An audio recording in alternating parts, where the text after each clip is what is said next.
Remember back in Bridal Gossip when I said that real-life problems seeping into MLP kinda rubs me the wrong way, for reasons that are completely subject to my own personal interpretation of the show? Yeah, that discomfort is back and over a barrel. My issues with this episode kind of transcend that personal hiccup though, mostly because of the fact that a lot of the characters act and do stupid things, especially Pinkie Pie.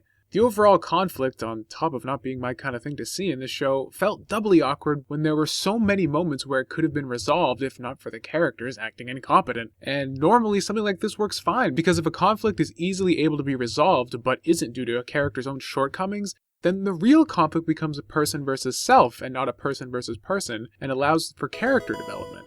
The problem that I had with Over a Barrel is that I didn't see any of the characters as needing to have this kind of development, and as a result the whole conflict felt kind of forced. Sure, Rainbow Dash could be seen as someone who would latch onto a perspective unyieldingly and not budge on it, but she does exactly that once Little Strongheart explains the situation from the perspective of the buffalo. It's odd how she has a grudge against Strongheart, but immediately drops it once finer logic prevails, and yet can't do the same thing when an opportunity for diplomacy arises once they arrive in Appaloosa. Applejack is also a bit out of character, I felt, as she has been characterized strongly throughout Season 1 as the most mature and the voice of reason, but just like in Ghostbusters, here she fails to showcase that trait, and again resorts to hasty antagonism. This issue is compounded even further when it's clear that Strongheart and Brayburn are willing to talk and come to an agreement, but our main cast prevent this from happening, essentially making them the main antagonists of the episode, which obviously by extension makes Strongheart and Brayburn the main protagonists, and as such the characters that we feel the most sympathy for and a connection to in the context of this conflict. Unfortunately, we rarely see them outside of their establishing scenes, and they come off feeling criminally underused. No one gets the shorter end of the characterization stick though than Pinkie Pie.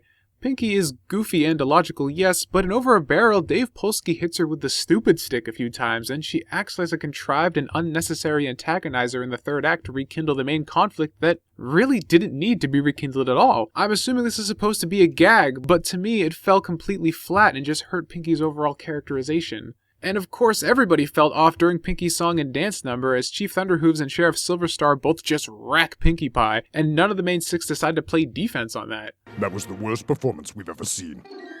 Evidently. Like, really?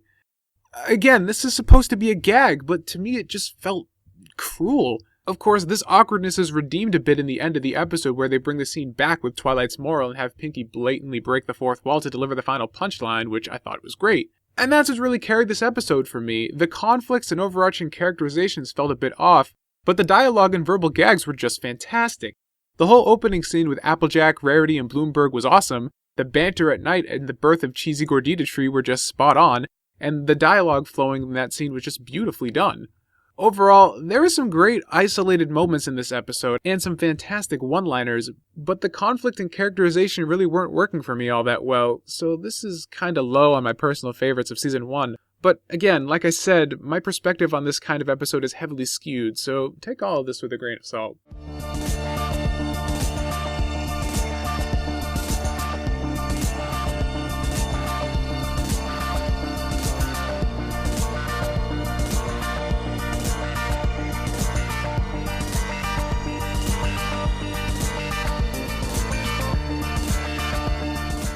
If we could just sit down and talk, we could...